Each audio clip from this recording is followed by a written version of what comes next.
Now, we had gotten in your story to your beginning of time in Vietnam, but I guess there was one more story from Fort Benning that you wanted to plug in here before we forget it. Yes, well, I was executive officer of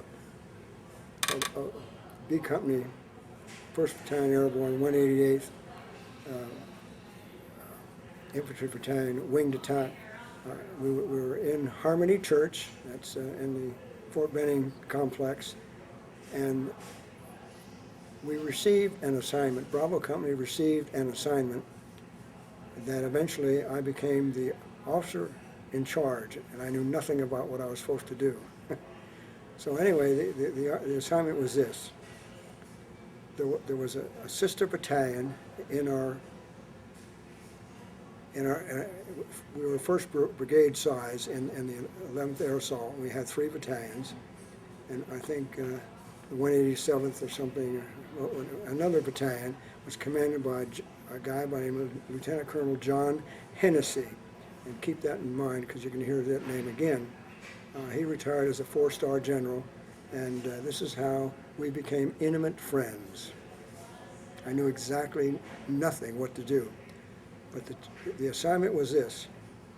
He was going to have a battalion parachute jump into a designated area. This is a training jump, and what they were going to do is parachute into that area and then proceed off their drop zone into their maneuver. And what we were supposed to do is assist them where they need assistance, but mainly pick up the parachutes and just pile them up somehow, and that'll be fine. And you have a day, a certain amount of hours. You get there early on and get oriented, and so we'll get together with some of his people, and they'll give us some high points on what to look for. We were a leg unit, or if not that, non-parachutists. There were some parachutists in it that understood, but still we're going to get the orientation. The orientation was this. You come out of the air, and some will land on the ground, and maybe some of them will have a rough landing, and they might need a little bit of help getting up and getting started so they can get out of their parachute and then proceed with their unit forward. Others might land in a ditch, and you have to sort of help them out of that. But most dangerous for them would be if they landed in some of the ponds that are out there, because the chute tends to deploy again. It'll begin to just come apart and land all over the individual and pull him underwater, and he'll drown. So we need help with those. But in any event, the idea is to get them all, help them out no matter whatever is necessary within the environment that they land in, and then allow them to go ahead forward, and then you clean up, and then we have vehicles coming out. We'll pick up our parachutes and so forth.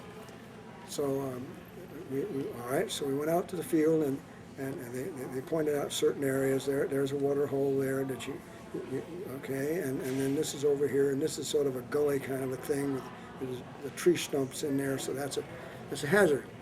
All right. So then they left, and the vehicles were out of sight because they didn't want anybody to parachute into them.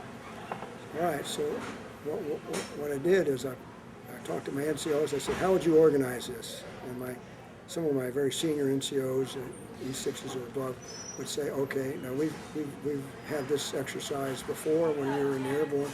So what you do with that hole over there, you put extra people there. Don't put 2 people, you put 6 people there. And now over here, this area where maybe 20 or 30 people will drop into or more, you might only need 3 or 4. And so we spread out and then look for them, but don't let them land on you. Just get out of their way. And what they didn't tell us, what our guys were telling us, they've been in airborne. What you do is they'll take the parachute and they'll start making a figure 8 with each other. So you go out there and you do that and get the dry parachutes in one place. And if there's anything wet, don't mix them in. You just pile them together.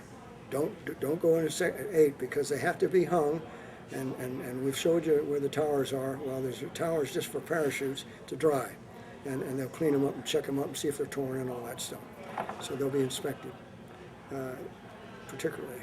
And or if they get in that gully and they get something ripped, or just that'll be separate too. Gotcha. They didn't tell us what would happen. So they came over, and the first stick came out, and they came in and they land beautifully, just like you see in the movies. And the second stick comes in, and one or two land in the pond, and everything else is beautiful. And the last stick comes in, and they're gone. And that's the end of the flight. And maybe one of them landed in that hole, and another one or two landed in the pond. So we go about our business, and before the trucks show up, we get all the dry ones, so many for each pile. And then the wet ones were all just piled up here, and the other ones that got maybe shredded a little bit were over here. What they didn't tell us about, and of course my intelligence background, I worked in signal intelligence operations where we used that for gathering information, but we also use it for just a regular communication. There's such a thing as a classified document. It's called a Signal Operating Instructions, SOIs. So those were coming down from the sky. It was snowing. It was snowing SOIs, and it was snowing wallets that had come undone, and with all kinds of credit cards coming down. I mean, it was just everywhere, even in the pond. So we saved every one of those, all of them. And I said, now the SOIs or anything that has any signal stuff on it, you give to me. So they're very careful, all the non-commissioned officers and the privates and whoever else that were out, because our whole 180 of us were all out there, except the commander. He was having tea with the general or somebody. I don't know what he was doing, but he was busy. So they were wonderful, and everybody made double check. And if somebody had SOIs, somebody would be with him, and he'd give them all to me, and I had a duffel bag, and I filled up my duffel bag full of SOIs. And then I had another duffel bag of all this other junk, and it was, like I say, pictures of girls and family and whatever monies they had. We don't know where that came from, and the wallets with their ID cards and all that stuff in there. So we got all of that. All right, so they maneuvered and went in the field. Lieutenant Colonel Hennessy, and so he was out in the field, and then so I took all that stuff with me, and then I went out in the field, and our units were out there maneuvering, doing stuff too, and they got there by air, and we got there by air assault, or we came in with helicopters or something else, or rode in by trucks, but we got there differently than they did. And after they got good and settled, I got with one of my men, and we went over, and we hunted down where I think it was 187th Battalion, Infantry Battalion, where they were located, and so went to the tent to see the commanding officer, and I was here, first lieutenant, and the guy was with me, a corporal or something, and so we walked in with these big bags, and the sergeant there said, "Okay, how can I help you?" I said, "Well, I came to see the colonel. I got to see the colonel. I got a pressing matter." He said, "Well, he's busy. Tell him I got highly classified documents that only he can receive. Does he want them, or do I take them to the G2 for the division?" And the colonel came out and says, "I'll see you now." So I took in these bags, and I opened them up. And I said, "These are your SOIs. I worked in the intelligence service for a couple of years, and I know that you didn't want to have your button sling because you have, my goodness, this would probably be worth thousands of, tens of thousands, I don't know, a lot of money to somebody that is not friendly to the United States of America. And over here, I can imagine the wives and the whatever, girlfriends or neighborhood or whatever, your soldiers are missing their wallets, and they're probably going to be embarrassed to stand in formation and not have a wallet. So here's their stuff, and we don't know what belongs to what. Okay, there's money in there, and maybe you use it for goodwill or something. Don't know what to do with that, sir." So I said, well, Lieutenant, thank you very much. I appreciate that. I will not forget this. You have a good day. Goodbye. So I left. Watch out what happens after that. All right. Now we will return from that interruption back to Vietnam. And you've gotten there, and you had gone out to Vietnam with sort of the advance party of what is now the 1st Cavalry Division Air Mobile, and we're building the camp at An Khe. Yes. And we talked about clearing areas and doing different things and discovering that you'd been bathing by a minefield and all those sorts of things. Okay. And then at what point now, is there other stuff that happens before the rest of the division comes in, or is that? Yeah, and there's one funny thing. It's a small thing, but it's funny. So this gentleman was with me, this tall man of color. You didn't want to cross him, so I made sure I had the biggest guy in my unit with me, and he and I could take on anybody. I'll hold his jacket. But anyway, so here we are, and we looked after each other. And he wanted to call me by my first name. I said, no, we're not going to cross that line. I can do that. So anyway, but I know a couple of times at night, we had been up, maybe we watched the movie, but next day we knew that we were going to really pay for it, because we have to get up at old dark 30 and get out there and whack weeds together. But he was real good at it, and I was, like I said, I had my Viet Cong buddy that helped me. So we go into mess tent at night, and I'd say, whatever his name was, we'll call him Jones. You know, Jones, the lieutenant would really do well if he had a peanut butter sandwich. And so the mess sergeant would say, well, we're closed. You know, Jones, you didn't hear me, did you? The lieutenant would really do well if he had a peanut butter sandwich. And the mess sergeant said, well, we're closed. So Jones went over to the mess sergeant and says, if you want your brains rearranged, refuse them again. What'd you say, Lieutenant? The lieutenant would really like to have a peanut butter sandwich. So the sergeant said, we'd arrive. So then they showed up. Now our folks showed up, and they came off the USS Geiger. Oh, what a horrible time they had. I think the food was pretty good. But they had some rough seas, and sometimes they get sick and they get bored. And they had a lot of training. They didn't waste their time. They refreshed all the survival skills and that kind of stuff. They could have tested the weapons out too and fired off, but they didn't. I don't think they did that. But they did everything else that was important to make a soldier very strong in any environment, to include what they're going to get into. So they arrived, and we received them, and then for the first time we moved away and across the river to the area that we had cleared off, and we set up a zone where we had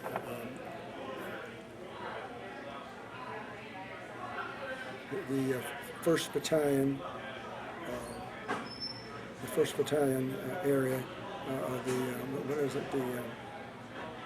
slipped my mind. Of your unit or someone else's? Our unit. 8th Cavalry. Yeah, I my mind's messed up. 1st Battalion, 8th Cav, 1st Cav Division. So the 1st Cavalry Battalion, 1st Battalion was set up their area, and its headquarters A, B, C, and D. And so we set up camp, and while we were there, we'd already gotten some training too.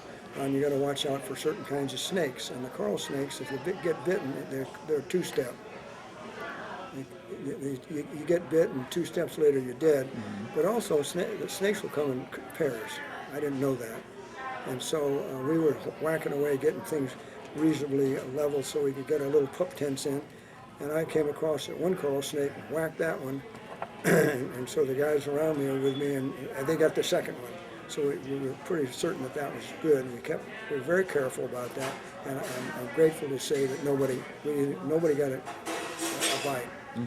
But we did get all the men down, and we got ourselves down. Everybody and everybody in the companies were in pup tents, 2 men to a pup tent, and we took after each other. We set up one of our GP medium tents, general purpose tents, and each company had a dining facility, so we would go through that, rain or shine. We'd go through there and eat out of our little tin plates, and then the division started getting some equipment where we could put some of these general purpose medium tanks, and you could put a whole platoon of 30 men in one, and then you had bunks. So that means you had not only shelter above you, but you were off the ground. You weren't on the nasty old ground where whatever centipede could crawl in your ear or something like that. And we had that or these little inchworms that get in your ears too. That was kind of fun. But anyway, so that arrived, and my company commander had a different idea. Everyone in my company, our rifle company, was a non-commissioned officer before they became an officer. So what we did, the men got the GP medium tents, and the officers slept in the 2-man tents. And so we got that squared away, and then we took one of those and made an orderly room for administration and operations and whatever else. And then finally, we got another sizable tent, and we put all the lieutenants in that one. But the company commander and me, we still had our pump tent. We were in the pump tent business. So the men got together, and they got a truck, and they drove to Pleiku, which was, I mean, it was almost a day's drive. And they got some mahogany, and they came back, and a couple of these guys, we had used them in B Company anyway, to build the best mess hall in that part of the world of Fort Benning Harmony Church. So they built us a house. We had a house off the ground, and we also had a cot, and we had electricity. And so I would get up in the morning, and I was the commander's servant. So I took care of him, and nobody else would brown nose, none of their business. So I took care of him, and that was my job, to take care of him. And so he was just Mr. Wonderful with the troops, and he was embarrassed that I was cooking for him. But anyway, you can't do much to kill sea rations. But anyway, so that's what he had when he was in the field. He cooked his own stuff, but when he was there, I cooked something right there for him, and then he can go to the mess hall and have the big meal. So that was kind of neat. A mahogany house, amazing, and we have pictures of that. And nobody else, none of the other commanders got anything. They got a GP medium part of it and whatever. Even the battalion commander. Our 2 guys helped build an officers club, and some years after I left, the termites ate the whole thing. So that was kind of, they were kind of working on it when I left in August of '66. Okay, so we got settled in, and got our routine around, and got our security in. We performed some of the security around the division. So we had a sector that we had, and other battalions had part of it, and so forth. Just line troops would take care of that, because they knew how to spot. They patrolled the front of the area, and such like that. We put out the word, although we were told differently by headquarters, meaning in Washington, D.C., but we put out the word, nobody moves at night. Nobody moves at night. Anybody moves at night, they'll get shot. So that was good. That kept us safe, and only the people that worked for us in the daytime would show up at night. And so that helped us segregate that stuff. And one of the things that I introduced or had worked on with my NCOs, it wasn't my idea, but the NCO says, why don't we put a trap out there for these guys? Good, tell me what's on your mind. So what we did, we took bamboo shoots and we cut them in half. And they showed me at night how you put those down, even in a dark night. It looked like a highway. Now they said, now put that aside. Now when it gets dark tonight, go in front of our machine gun positions and see what you see. And sure enough, they had put a trail. The guys that worked with us in the day had put a trail down to our automatic weapons. So what we did, as soon as the sun set and it was dark, we'd move them all over. Mm-hmm. And then we put an ambush team each on those sites. We captured these rascals. The fact is, they would go out with just their bayonets. Our guys would go out with a bayonet, and we captured it because they didn't have all that other stuff to bang around. And these small units would come up with something to either slit the throats of us who were on duty, or I don't know. We didn't have much trouble with bombs or hand grenades, but we could have. So we capture them, or they smell us out there, and they get the word. And pretty soon, our sector, we didn't get any of that anymore. And then later on, they'd shoot. They'd start shooting at us, and so we'd wait. And the same guys would go out and sneak up on them and take the weapon away from them. And they said after a while, they just left us alone. They quit shooting at us. I don't know. They're tired of it. Also, we put trip flares everywhere, and then we'd take them down. As the sun was coming up, we'd take them down, we'd move them around, but we only put them out at night. And one of my platoon sergeant, E7, went out there, and this is what privates do. Private first class, maybe. Rarely a corporal, but here there's a master sergeant, an E7, and he E7, and he was setting one of the night flares, and he caught himself on fire, and he burned the front of himself. And so around where I was with the company commander, we got a new company commander in, and he was a desk jockey in the brigade, Mr. Fairweather, and he didn't know what to do, and I went berserk. So I left. I got in a Jeep and the driver, and he drove me down to the MASH. We had a MASH with surgeons in it, and they were having a meeting, and here I was, a first lieutenant, and I had all my junk on, and the driver had all his junk on, and in other words, our weapon, hand grenades, whatever else, and flares, and we interrupted their meeting, and they were upset with that. So I referred to them as to their ancestry in a loud voice, and they didn't like that either. And I said, and they need to get out of there now and get an ambulance up there and get this E7 out of the place because he's caught himself on fire. We put the fire out, but he's burned badly. And they just didn't like me. And I said, get the name right and get in the Jeep, and we're leaving now. Otherwise, we're gonna take you down. And they didn't like either one of us. So they did. They got him back, and backed him to Guam. And he tried to tell folks that he was fighting something and set this thing off. And so we had to squash that. That was a bold lie. So anyway, that was kind of, didn't know what to do with that.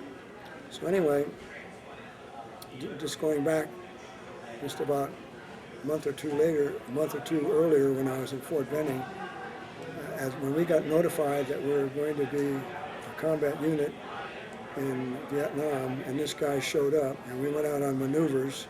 One of the maneuvers, we found out how apt and how shiny he was. He was going to train us on reaction drills. You get ambushed, you attack it, and you lose less people than if you sit there and shoot it out with them. You attack it, and you get more enemy kills and fewer friendly kills. So he was going to train the troops, and I suspected that he was a problem. I'm not disrespectful to my officers, but I like to know who they are. So I was trying to identify this gentleman. I'll call him Wendell, because that's what we call him. That's his first name. So I went, Wendell called me in the office and said, all right, Talmadge, what I want you to do, we're going to go out and I'm going to train these guys, and I'm going to go to Area 6D. I know exactly where that was, where the Rangers trained out in the jungly woods of Fort Benning. Very rough, very overgrown. And you pick any 6 guys. I said, sir, any 6 guys? Yes, you got that right, Lieutenant. You heard me. Just go. So I got these 6 NCOs that helped me out with a lot of other things on inspections, and they were ranger trained, and we went down to the ranger department, sat with them and said, what do you think? So, okay, so they armed them with machine guns, and also I left there, I didn't tell them I was going to do this, and there's some other things that they coordinated with them. I went over to the 9th Cavalry Squadron, and I asked the Lieutenant Colonel if I could have one of his platoons, and they come with helicopters and 30 killer infantry soldiers, assault soldiers, and all their ammunition and all the stuff and whatever else they have. Oh, sure, absolutely. Then I went over to the reconnaissance, aerial reconnaissance battalion, whatever company, and I asked them if I could have 2 bubbles. They said, absolutely, you can have those observation helicopters. When do you want them? I told them what I want them at dark 30 on such and such a date, and they picked me up at their field, and I'd appreciate that very much. So then I went to the Company B, Baker, the guy the drunk, he was still there, and I said I need 40 bags of baking powder and paper bags. So he said, what for? I can't tell you. It's a classified mission. So he did that. He got those bagged up for me, and I took my bag of those baking Powder. powder, yeah, baking powder for cooking and stuff. I got in my helicopter, and we took off. And then we called the military police to stop the convoy because somebody had one of his tires were low. We were too slow. We missed that, so we couldn't get that. But we knew exactly where they were coming. So the 6 guys showed up, and they dropped a tree right on one of the dirt roads they have to come in, entering in, and there was other stuff over here to block them, so they couldn't go forward. They couldn't even turn around, and they had all these troops, 150 troops. We were out of it. So, and then my guys hid in the woods, and I was hiding back here. I was watching them. And then the 9th was their radio call, and I was listening to my commander on his radio, so I could say something or he could say something to me, and so once in a while I'd have a radio check and find out where he was on the highway because I was watching him, and then when he's made his turn, I was able to turn my radio off and alert my 6 NCOs were coming in, and he's going to stop. And then when he stopped and he disembarked, I flew over and I bombed him with all these. I made a couple of runs, about 3 runs with dropping the paper sacks, and all this white stuff was all over, it was everywhere. It had gotten everywhere, and I could see him I could see his face was turning red. He was screaming, trying to get a hold of me. Like, oh, my radio went dead. I couldn't hear a thing. I didn't know what he was doing, and he was making all this racket down there. I knew he was. I couldn't hear anything, but you could look at him and tell him he was screaming. So anyway, I turned my radio on, and I started making. And so he'd come up there and said, "This is Warrior 5, over. This is Warrior 6. Stop your bombing runs. I'm trying to train these guys. I can't hear you. Speak up. Is this 6? This is 5, over." And I kept that up for a while, and finally I heard him, and so I pulled out, and so he started his training. But everybody looked funny with all that white stuff all over him. And it's amazing, he was so squeamish. He never said anything to me. He should have chewed me out and raked me over the coals. Didn't do it, didn't touch me at all. So anyway, so they went into the woods, they began to deploy. And so one of the NCOs, there's 3 of them over here on one side, and 3 of them over here on the other side. One of them opened up with a machine gun. And all of a sudden, it was just like, you've seen those soccer games with all the 7 or 8 years old. Everybody's on the ball. Everybody on the field is on the ball. 22 people are running after that stupid ball. Well, a whole bunch of these guys went, I don't know what he did. I have no idea what he said. He wasn't organized. They should have been in a platoon formation of some kind and move as a unit. And they weren't organized. They just went everywhere. I should have gone back with my bubble helicopters. But anyway, so they went after that, And and then there's these other people started milling around, going that way. So then one of these guys opened up. All of a sudden, so they were going this way. I could watch them I could up here and watch them for a while. And then the NCOs on the ground were telling me what they were doing too. So finally, I got rid of the bubbles. But anyway, so they were split. And this would open up, and then they go over here and do something, and they go over this way, and they had 4 firing units, and they were split up all over the place. By the time that they got to this open field, and they came online, and all my NCOs were up there, and I was on the ground with them at this point. They got on a firing line. If we had mortar, we could have killed them all. We didn't have mortars.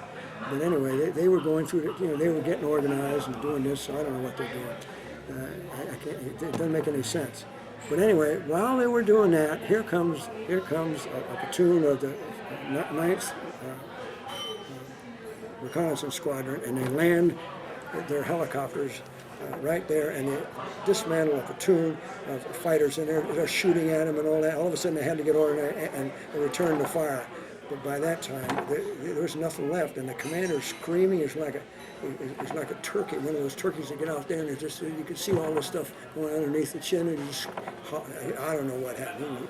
Anyway, so then we stopped, and then we regrouped, and those guys got on their birds and flew off, and we finally left and got on a vehicle.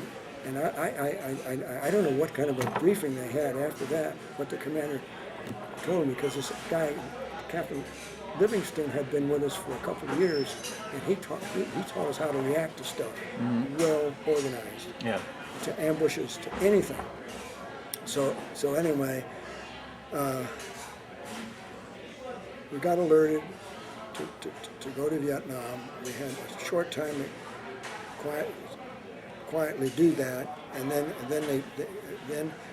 within 2 hours after it was announced who would be the advance party, all 4 of my platoon leaders came up to me and begged me to get this guy Wendell relieved, because he's incompetent.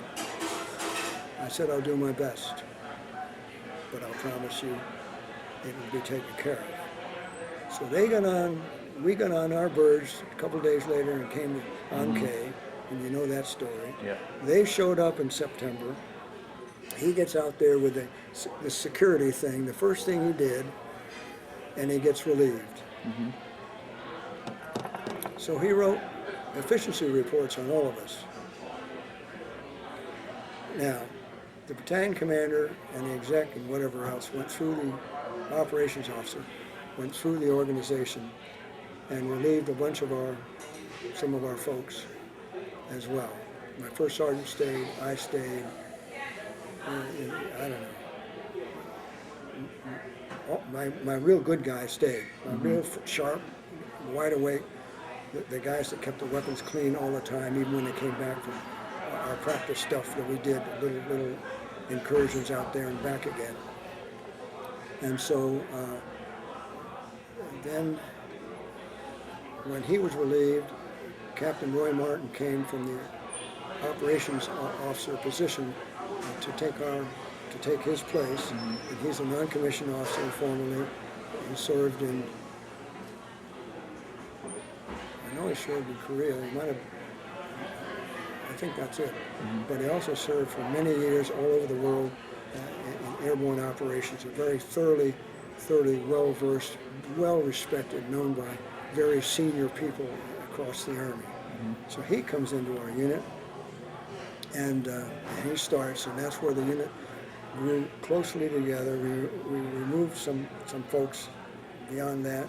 We got some folks in that broke our heart. I got a black lieutenant in, I got a white lieutenant in, and when in September, late September, early October, we deployed for the Ia Drang Valley. Took a lot of hits. We had 3 North Vietnamese divisions fighting our 1 in our field artillery and everything else we could find. Just drove them back into Cambodia. And when the congressman got off the helicopters and wanted to know, are we firing into outside the limits of Vietnam, South Vietnam, into Cambodia or anywhere else.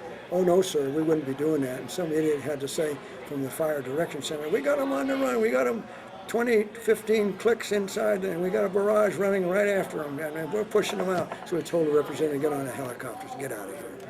So they left. Didn't hear anything about that, but that was terrible. We had to do that, otherwise they had to regroup. We took some heavy hits, and one of our battalions was ambushed. I mean, all the leadership was taken out. It was Hellmore's unit, and I can't tell you what he did, but I know what he didn't do. That battalion was the only battalion that was moving from Pleiku, going from point A to point B, and they had no flank security, no forward units, patrols, and nothing in the rears. And he certainly didn't have artillery flanking him all the way in, left and right. And that unit, when it was decimated, I had to give up some of my lieutenants and my non-commissioned officers to completely restore that battalion. And I lost my black officer, and later on, I'll tell you about the white lieutenant, but I lost my black officer. I wanted a black officer in my command. I have a fetish for black people because of Mary Wilson, who raised me as a youngster. I think I mentioned that earlier on. And I love Mary Wilson. And I didn't know she was a woman of color. Today I don't care. Anyway, that's what happened. Okay, let's try to organize this stuff a little bit. The full division comes out, and once they're you get them organized and established. And how long is it before you actually start to kind of go out into the field for full operations? The Ia Drang Valley was our first operation where the division deployed. Right. And they went late September, and into October, November, we were in the Ia Drang Valley in constant contact with North Vietnamese. They had 3 divisions online, I found out, and we even found their headquarters, their front headquarters. So I kept that in mind for later. And so we were able to push them. We had some of the people here at this reunion will tell you that some of our people who were wounded, some of them, they set up triage for us. When we brought back these guys, and the ones that were easy to fix, they got that taken care of. The next ones were the ones that would live, probably, and then the last ones were they were lost. And sure enough, they got some of those saved, and that was a miracle. But that was our first time, and we didn't take a lot of hits in Bravo Company or even the first of the 8th Cav. We didn't take a lot of hits at all, and so we brought most of our people back with us. But we had some, and we lost a couple killed in action. But the most, any other, it was just some that were wounded severely, and they're still around today. And so that was kind of a neat blessing. We really didn't take much of it. Okay, so we came back from that, and there's a guy in Bravo Company, his name is Rodriguez, and he was known in the 18th Airborne Corps as a chef. And here he is, an infantry staff sergeant, platoon leader, very, the generals knew him. He was that kind of a cook. And so General Johnson was one of them. And so we came back, and we were licking our wounds and such like that. And we had a situation happen, and I got a picture of this guy I'll tell you about.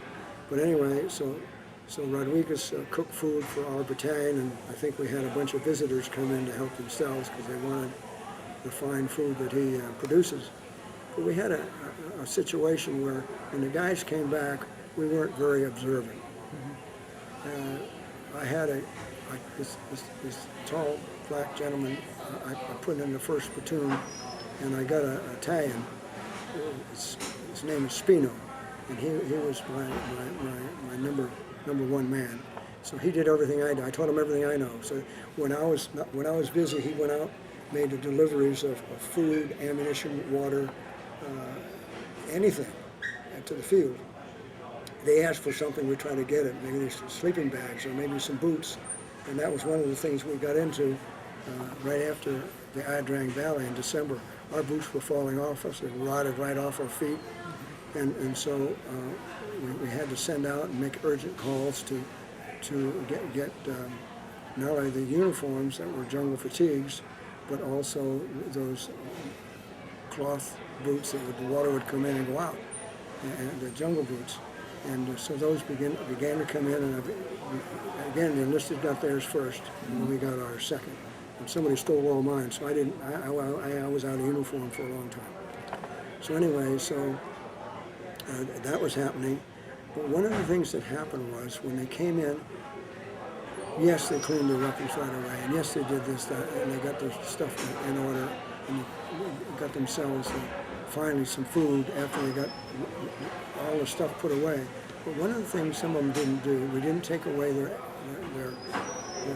hand grenades.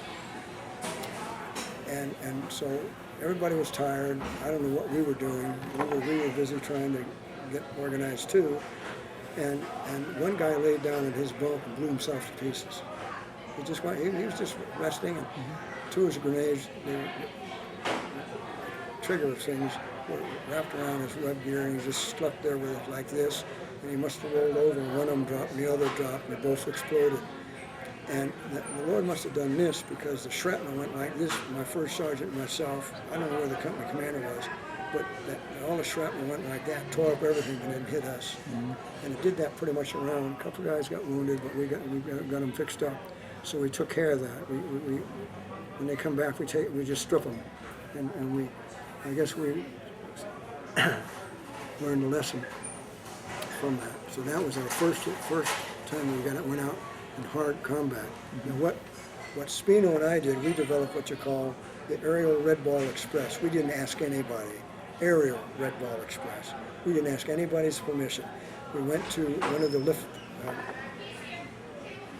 helicopter lift battalions, air assault battalions, and we asked for 2 Huey helicopters. And what we wanted to do, and they provided their gun support, we would fly over where Captain Roy Martin was with a B Company, and we'd hover about 5,000 feet above them, and then we'd keep in radio contact with everybody, and then at some point when they could pin them down or the shooting kind of died off, we would come down and we'd drop off the ammunition, and then we'd drop off food and water.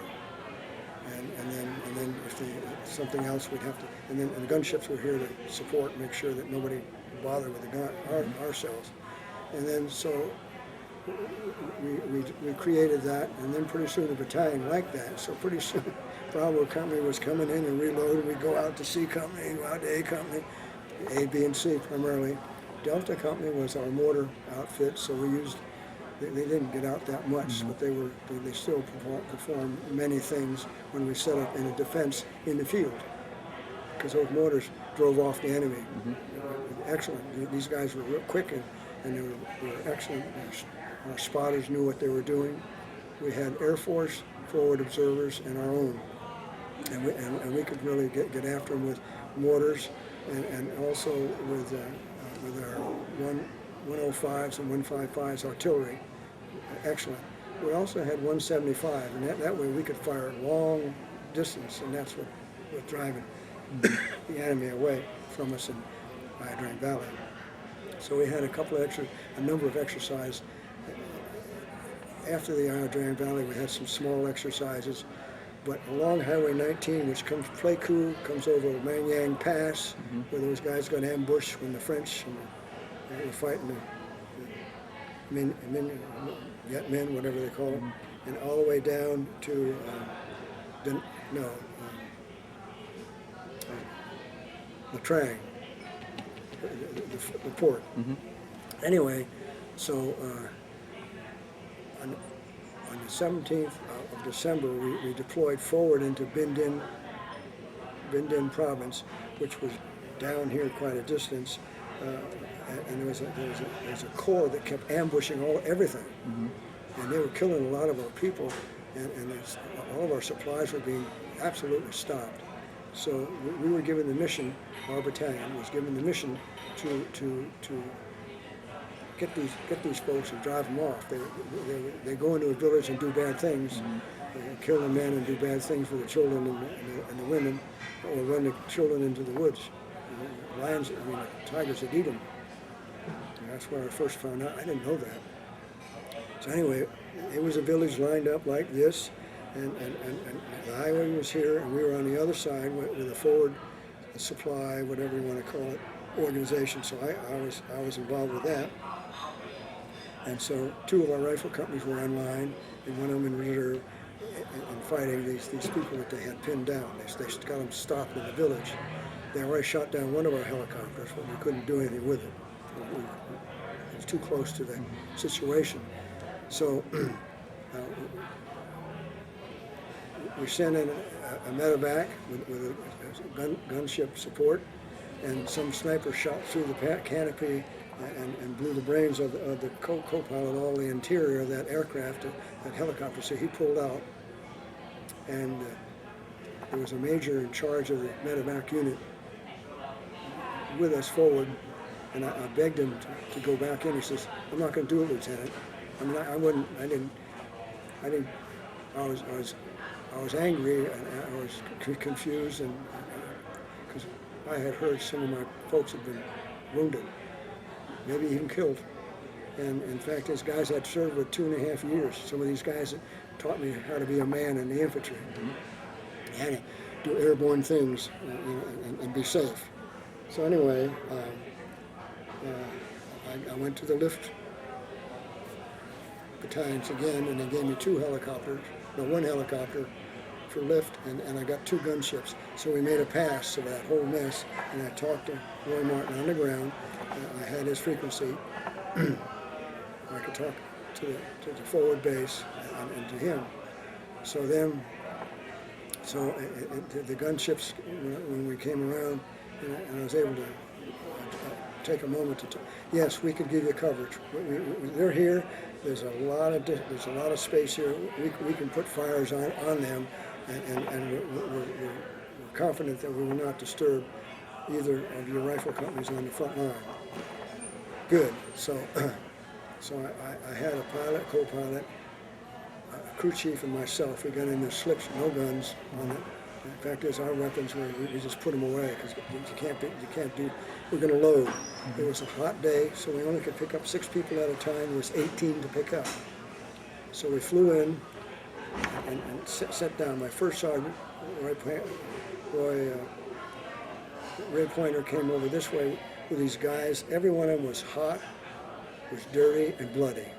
And they weren't saying it. Nobody was talking. They didn't say hi or, And so we loaded the 6 on, and we pulled out.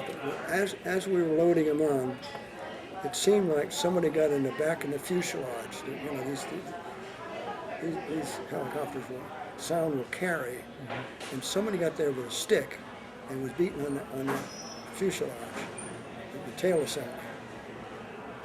I hollered it. I don't know if Top could hear me, but the only thing I could see and hear was this. If I wanted to do something else, I had to move like that. I couldn't hear anything either way, and I couldn't see anything either way. I could hear this, but I couldn't see it or hear it. But I heard that, and I hollered at him, "Get that idiot out of here!" And so we pulled out, and we dropped him off as quickly as we could, swept out some of it, and then went back, got the next load. And he came back with the next 6, hot, bloody, sweating, and the guy was still there, and I said, "Top, shoot him. I don't care who he is. Shoot him." Because he kept beating that fuselage.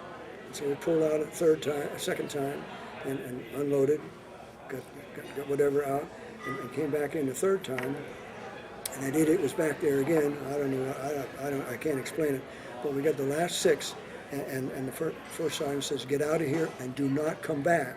And my last remarks to him was, "Shoot the bastard." And we pulled out, and we landed, and got rid of them, and they counted 27 holes in the helicopter. It was a magnesium-built helicopter. Had one of those rounds been a tracer, it would have blown us away. I mean, that's the way it was. The point I'm trying to make is, when you live together and work together, you don't plan to die together, but you do it together. Whatever it is, you do it together. One of the guys that was killed in that, I have 7 dead men out of the 18. The other 11 are somewhere. One of them came from Detroit, and I have his name upstairs. He was a private first class. He was an excellent infantryman, knew how to use all the infantry equipment for combat, and put him in a body bag, sent him to the United States, and we can't find him. As of today, that happened on the 18th of December, 1965. That's when we first drew blood in a very sufficient, well-documented day. Ia Drang Valley, we didn't. We had some, but not that many. Not 18 in the battalion and Bravo Company. So I come here today, and one of our folks has looked, and I've looked, and we can't find him anywhere, not so far. So I can bring that information to you tomorrow, and we don't know where he is. So we left that. With a new tightness. That was a terrible experience for us all. I remember going back to the battalion headquarters, and we got in a couple of little skirmishes, but we drove those bad guys out. We documented them significantly, and we drove them out, went into the village and did what we did, and then we flew in another bigger helicopter and took the Huey out that had been shot down, and cleaned up that, and tried to, whatever you can. Anybody we captured, we always check for blood first. We give them water and food. And we're the only army that does that, even under these circumstances. So that ended our operation to clean up Binh Dinh on the 18th of December, 1965. All right. And do you get a lull for a while in activity, or is it right back out toward the Cambodian border, or what next? What we did, we had usually some of these things would take, what I'm going to share with you.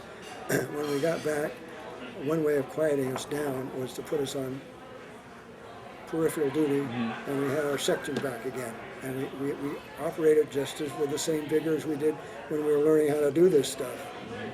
And so, all right, so we did that, and it's kind of funny, but it's not laughable. We get up the next morning, or the next several mornings, and at least 2 or 3 of our infantry over on one of the other sectors with their throats slit. No bombs, no shooting, or over here. It didn't happen to us. What happened was, when we brought them in, we give them 2 beers. And they'd have their 2 beers, have a really Sergeant Rodriguez meal, you know, it's absolutely gourmet, and I mean that. He could take a pig and make a banquet out of it. Anyway, so he was really exceptional. And they'd sleep it off, and then we'd have a 5-mile run or something diverse from everything, without all their junk, and then put them on the line, and they were awake in the morning. Nobody got to them. And after a while, they didn't like us because we do bad things to them when they come into our sector. So they would get established, and then we get the division and corps level were working their next plan of whatever we would do.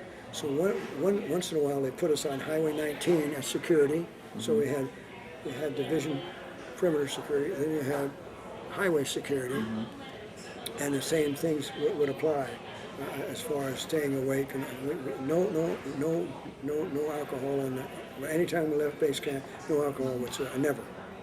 And so that, and then other times we would go on to an area. We go back to the go to the Bong Song, which is close to the ocean, or go back to the Ia Drang next to Cambodia, doing some things, and shoot 'em ups. We had occasional killed in action, but not very much.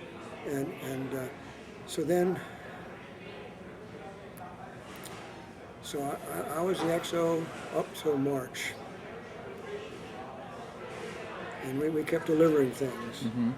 And one of the things that was kind of interesting, my NCOs did everything except call me by my first name. They didn't cross over. They called me everything. They hit me in the butt right now. So we get along just fine, and that's fine. That's, I'm doing this so I can relate more to people than when I have a tight haircut and look mean. But anyway, one of the things that they jokingly said to me, strawberry shakes would be nice, Lieutenant. And so that word got out, so I kept landing and I kept getting that same, they call each other, he's coming, tell him. So anyway, I got that all over the place. Well, about that time,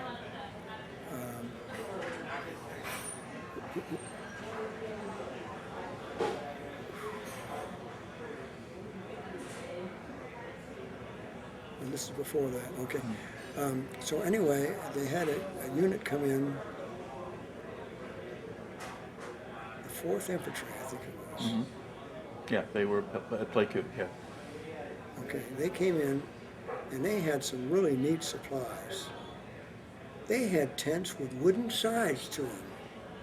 And it had the tent and a wooden side and a screening, and oh my goodness, did they also have hot and cold running waiters and that whatever, house boys? I don't know, but I do know this. So we found out about that, and we provided some security and encouragement to them. We shared our things that we were involved in about infantry tactics and the things that you don't do. One of the things you don't do, you don't go down a path. You make a path, because a path that's already been made is ambushed. It's either ambushed with weapons that'll blow up and kill you. I have a mahogany crossbow it's that wide and that long, the tail, and when it went off, it would have hit somebody in the sternum and killed it. And the thing, the line that the vine or whatever that they used wore out, and it didn't do anything. So I got the souvenir. I took that home. So anyway, we went down to Nha Trang, where the boats come in, and it had 4th Infantry Division on it. And we traded a few things, and so we were able to get some items that might help. It might be a morale builder. Mm-hmm. And what it was, they had these boxes. They were dry. You had to put liquid in them to make them come alive. Malted milk, dry, and you add water. Great. So we traded something, and I got a whole bunch of that stuff, enough for the battalion, not just Bravo Company. And so we brought that in, and Sergeant Rodriguez was busy. He was deployed doing something with our troops out there in yonder. And so we got all this stuff put together and mixed it up, followed the directions. Boy, it smelled it smelled like the real stuff. So we got it frozen, and we tasted it. It tasted real too. So we put it in Mermite cans. And those Mermite cans are bulletproof, and also they hold cold or they hold heat. Mm-hmm. So I had about, I don't know how many, but we loaded the Huey helicopter, and it was just Spino, myself, the aviator, and the pilot, and the co-pilot, and the crew chief. And so we flew out there, and the heat was so intense, 130 degrees or warmer, and we flew out there. By the time we came in and we were going to deliver this load, we told them what it was, and they were there to get it, so we didn't want to touch the ground. Mm-hmm. So we just wanted to get here and they unload it. and they unloaded those things and they were leaking, and all it was sticky, gooey all over the floor of the helicopter, and all these the struts that are underneath it were drooling. You know, you could see it was this long thing coming down, and we were lowering it, come to the area, and then we pull out and go to another area and do that. And they call ahead, and then they were ready for it. Man, they didn't care if it was hot. And so we delivered that, and then we went out and delivered the rest. So anyway, that got quiet until they got into the base camp. And then they said, man, that did this to our morale. It was just unbelievable because it was hot and dry, and the patrols at night. We had some guys that came back from malaria, and they apparently had done well, and they got back on duty. And so I was still with my buddy, my sidekick, Corporal Spino, and so.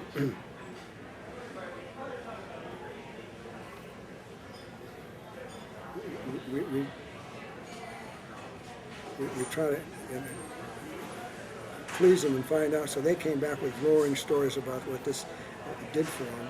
And then one of our guys, one of our pickups we made, it wasn't a medevac around, but we picked up one of our sergeants and brought him back and flew him to Ia Drang.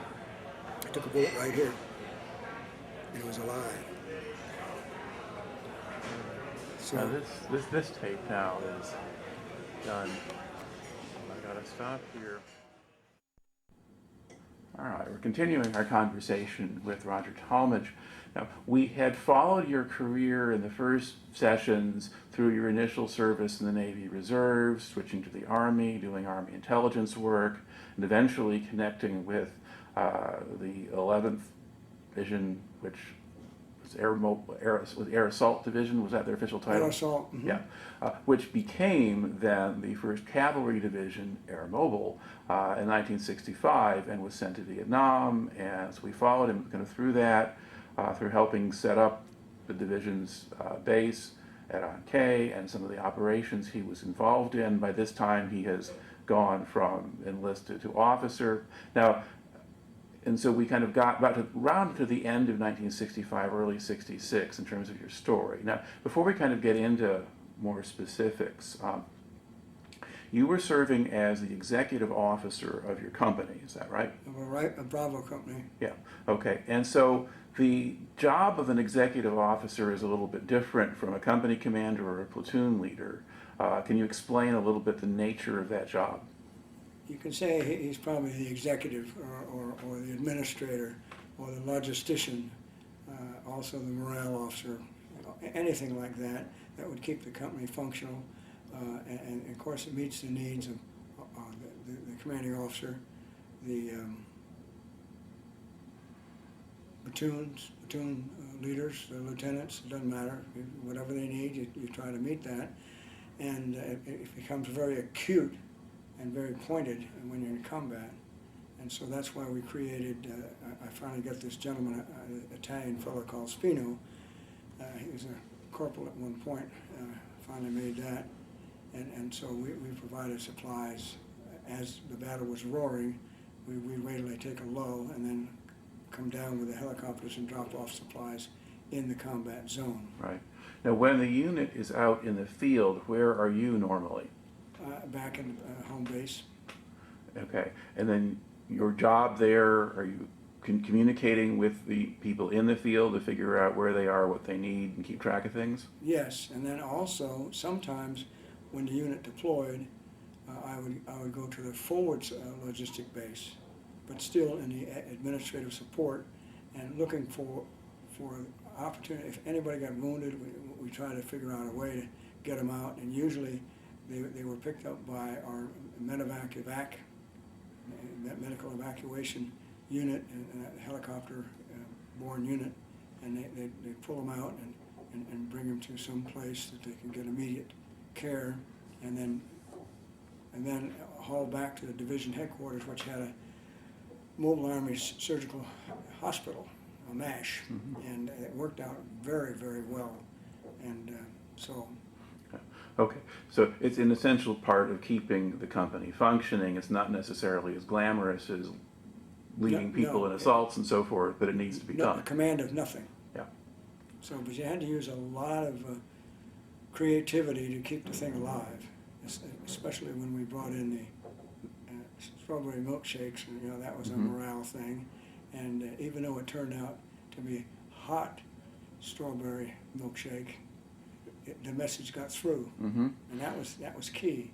Right. And that was very important. Yeah. The men had told you they wanted their strawberry shakes, and you produced them. So you try to close those loops. And of course, we bring in mail, and then those things are important. You don't want to. Food and mail are two very important items. Okay. Now, relating to morale and such issues, do you remember how you spent Christmas 1965? Yes, I do. I told you our first day of blood was on 18 December 1965, and I was located at a forward base, so I operated out of that forward base to haul out those wounded personnel. And so right after that, 18, 19, 20, but anyway, right after that we moved to New Pleiku, which is, you have Pleiku, and New Pleiku was created because we put in a large air base there. We could land C-141 large aircraft that brought in either supplies or personnel. And so they landed at that field. It was run by the Air Force. And it was also, they didn't realize that they were supplying us with our generators. Because every time they had a raid and they had water attacks, the airmen go running, they go running for the shelters, and we go running for the generators. We had no light. We didn't have a light system at all. We had no vehicles, and on occasion we would find a Jeep nobody was using, so we'd repaint it, and we had a Jeep. And when my Jeep was, Spino was driving the Jeep one day, and he drove off the road to miss something, so he avoided a problem, and it destroyed the Jeep. And so we were on foot, and these are the same military policemen that came to my B Company mess hall for donuts at 12 or 1 o'clock in the morning while I was on duty. So they drove up one day, and the first sergeant was there, and I got a call on my radio because I was up forward with doing something, and then I'd come back to base camp. And so he called me, and he said, somebody brought a Jeep here, said some logistics supply, whatever organization. I said, repaint the front and rear bumpers. And that's what we did. I had a new Jeep. And the military police had brought back and said, thanks for the donuts, here's a little donation. So they disappeared. And then later on, the first sergeant called me, and we had an executive officer that was really a pain on things. And one time I came back, and he was painting all the rocks white like he did at Fort Bragg. Okay. Was this the executive officer of the battalion, as opposed to? The executive officer of the battalion would come, a major would come down and give him all these orders. He didn't have any authority either, but he'd give him the orders to do this and do that, and spit fire and stuff. Well, one day, the first sergeant called me. He says, we got 10 or 15 dogs around here. They're wild. They just run around and they get food, and so they tell their buddies, and they show up. So we've got about 10 or 15 of these things. And the executive officer, the major, told him, well, First Sergeant, you get rid of them. So I said, First Sergeant, he said, yes, 5. Get ready on your next load, 4 each, canine creatures, load them in. So I took about 4 air lifts and got rid of all of them. I had to be creative with this because it'd drive him nuts, because he was important. If I was bringing somebody dead, we were bringing somebody to grave registration, we needed him to be there to receive them. Otherwise, I would take him to grave registration, but he would take him to grave registration. But we documented, he got them from me, and they got them from him, and so the wounded who died en route or whatever, killed in action, were never left alone. Okay. It should be off. Yeah. Now, we had started this bit with my asking about Christmas '65. So nothing particularly special about it, but you happened to just be at New Pleiku? Okay, so we went to New Pleiku, and I changed the subject. When we went to New Pleiku, we were rest and relaxation. And so there was a unit that gave us security, so we didn't even have to do that. Well, Sergeant Rodriguez showed up, and he cooked a meal that would, oh my goodness, and we had quite a few visitors. And also General Johnson, I think his name, General Johnson showed up, and when the word got out to Rodriguez that Johnson is showing up, he quickly ran out of the back of the tent where he was cooking a big turkey and a bunch of other things, and he had some help, so he wasn't alone. But he put his regular uniform on, and as a platoon sergeant, he was one of our platoon sergeants when he went out to combat. So Johnson showed up and he says, "Where's Rodriguez?" And so he came out of behind something. "Here I am, sir. Are you in the tent cooking?" "Oh, no, sir. No, I'm a platoon sergeant."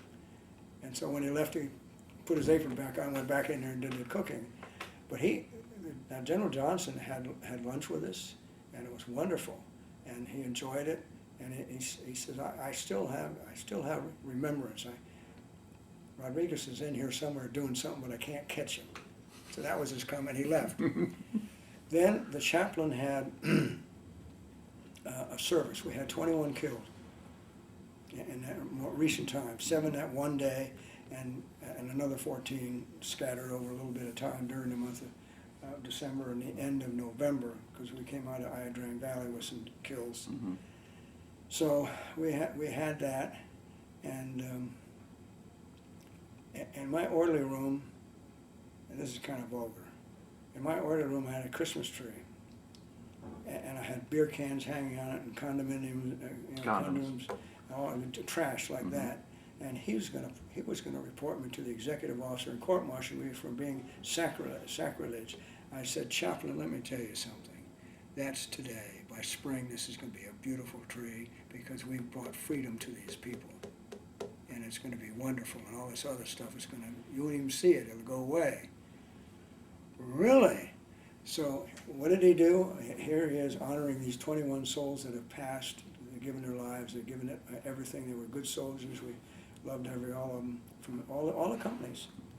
And so he said, let me tell you what Vietnam, South Vietnam looks like today, and what it will look like in the future because of your sacrifice. And so he kicked off, and he had Bible references and all that other stuff that I didn't have. We were just running that way because we were mad at everything. Mm-hmm. We really were upset. Our hearts were broken. Okay. Now, the mention of the decorations of the tree and so forth reminds me of another question I wanted to bring in, and that is that 1st Cavalry Division, when it set up its base at An Khe, had some unusual accoutrements, and I believe that one of them was there was a brothel right outside the gate that the division itself managed. Do you recall that? So did that kind of thing, did that keep problems under control, or did it contribute to problems? Or? What it did, one of our soldiers painted that big sign, and it says "Fun, Travel, and Adventure." That's how we signed it. Mm-hmm. And so good. There's several ways you can interpret that. So it's a beautiful sign, and the generals left it alone. But all of us knew we came in. That was one of our high spots. They left from that and came back to it. Mm-hmm. A little bit of a revel in each of our troopers. Okay, but on the whole, were morale and discipline pretty good at that point?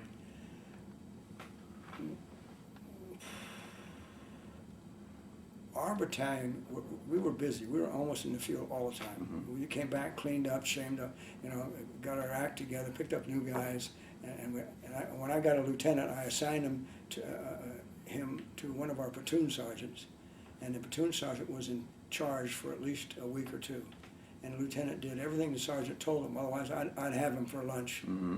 and he wouldn't like it. So, and that kept him alive. Mm-hmm. So. Very, very good, very well. When they came back, they know that after they cleaned their weapon and got their uniform and the other accoutrements that they carried cleaned up, they get a nice meal, and then Rodriguez show up and cook them a wonderful feast, and they got beer, and that was the end of that. And then they get ready for the next assignment, either perimeter duty, or another assignment out on the highway, which is also defense, or assault into some area that needed restoration and freedom introduced to that area. Mm-hmm. So, no, we got along well with each other. We had no fragging, none of this stuff, no crossing over, at least in Bravo Company particularly, but other companies too. Mm-hmm. We had no fragging whatsoever. And one of my soldiers got in trouble. He rebelled against something, and I think I told you that we brought him to the tent, and we had him dig a 6x6 and put a quarter in it. And then I went and inspected the quarter and said, "Now bury it." And he finally wised up. He was a really fine non-commissioned officer, but we took care of him while we were back at Benning, and we kept doing that, Mm-hmm. and we kept doing that, and we didn't let little problems, we didn't ignore them, and we didn't baby them either. Mm-hmm. So that was important. So we left, we pulled out a new plate coup in January and went back to the field. Mm-hmm. And got engaged in some forward-looking or forward areas. One of the areas that we went into a couple of times was in Bong Son, which is along the sea-coast there. And there was every time we went in there, we had to start afresh, because the bad guys were in there, and they'd leave after we run them off, and they come back and they do bad things. And so we did that a number of times. And then also down Highway 19, just south of Binh Dinh, where the 18 December battle took place, we landed at Phuket, and that was a forward base. Mm-hmm. And while I was there, some of our wounded guys were there in different places, and I did not go to the field, but they ended up in that hospital in that town I keep forgetting on the coast. You Queen Yan and the Trang. Queen Yan. Yeah. They had an evacuation hospital, or an excellent surgery unit and all that stuff. So they'd end up in there, and that's where the one guy that was shot close to his heart, Mm-hmm. I go visit him, and the doctors went crazy, because Spino and I had all this, we had our automatic weapons and hand grenades, and we're walking in, seeing this sergeant, and I'm cooing over him, but I said, "My goodness, you fell asleep," and I'm not going to say anything. That's court-martial offense. You came back. You were deathly ill when you left us, and you came back and you were exhausted, and what happened was the enemy patrol came right through where they put their foxholes on a trail. They never do that. Well, they did, and the AK was pointed right at him, and he went like this, and it missed his heart by that much, and that's what saved his life. And of course they took care of him, the bad guy, and ran him off. But no, we didn't. Just crewed over him, loved on him, and left. Mm-hmm. And of course, those captains outweighed me, and so we got on a jeep and took off. But that's what we did. But also went back to Phuket. We ran out of jungle fatigues. I mean, we ripped them up and messing up and all that stuff, and our leather boots were falling off. So I gave Spino one private first class, and I said, "You take him, and I want you to go down to the 80 whatever 5th evac and get in their supply room where they have all this stuff where the soldiers have come in and they leave their equipment, because we need equipment, and just tell them that you were directed to come here and clean the place up and help the nurses out by doing so." So they did, and the nurses were so pleased and patted them on the back for being so helpful. And man, we got uniforms for a lot of the guys that didn't have any in the battalion. And we also picked up some pouches that we needed, and web gear and odds and ends. But that thing was a mess. That supply point was just terrible. So we cleaned it all up, and it ended up where we could issue it immediately. Also, that's when I went blind. I lost vision. It was fog over my eyes. And so I went down to the same evacuation hospital in Quinnon, and the doctor measured each of my corneas and then prescribed cream, and I think, as I mentioned before, that a couple of weeks that went away, and that was just fine. So I got back to duty, and I didn't get stuck with anything. So did you have to stay in the hospital for those 2 weeks, or you just got the cream and went back to? No, I was out in the field. As soon as I started clearing up, we kept going and gotten clearer, and it got really well. So then, right after that, sometime after that, I was moved from Bravo Company into the battalion headquarters and became the intelligence officer for the battalion. Now, the intelligence officer provided information on order of battle, Mm-hmm. composition of not only your forces, but possibly the enemy, if you could capture that information. Mm-hmm.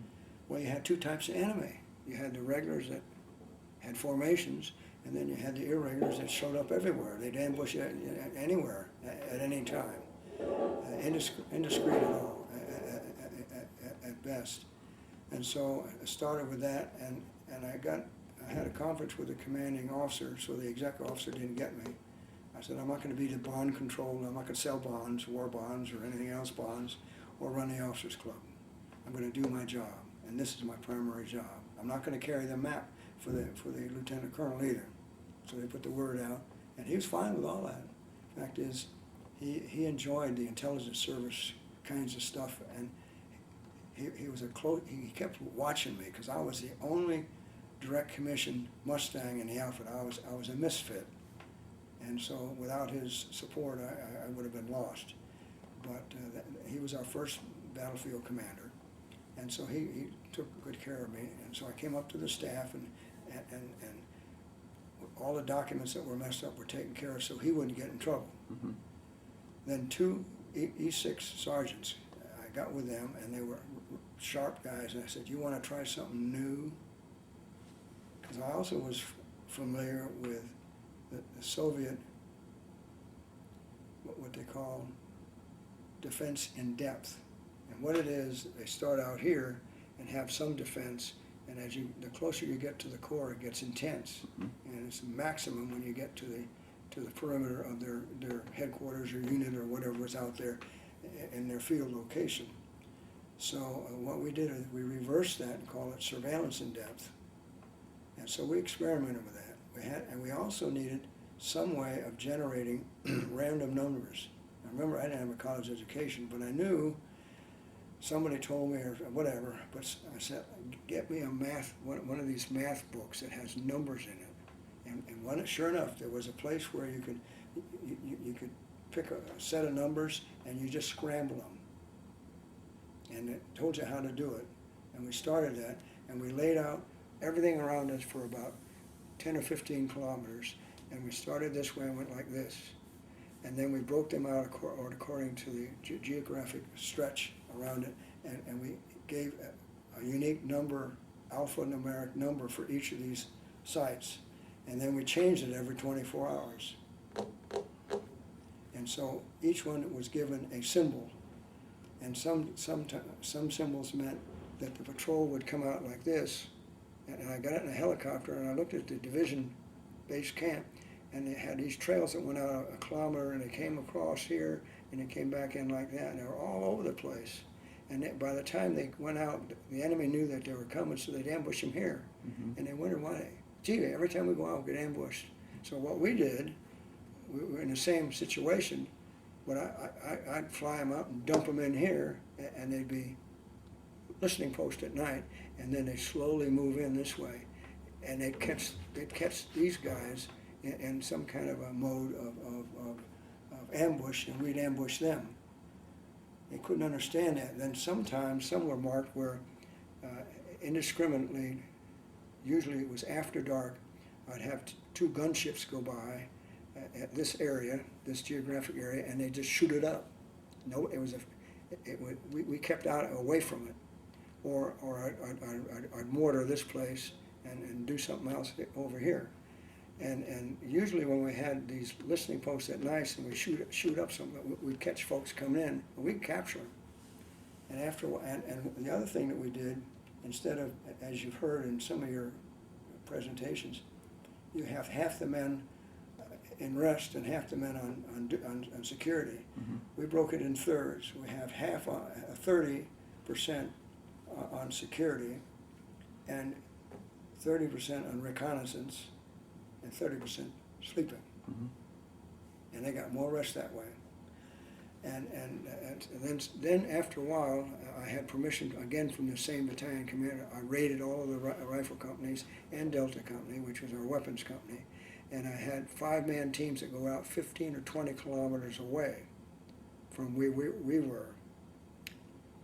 And again, this outer ring had its uniqueness too, and that would change.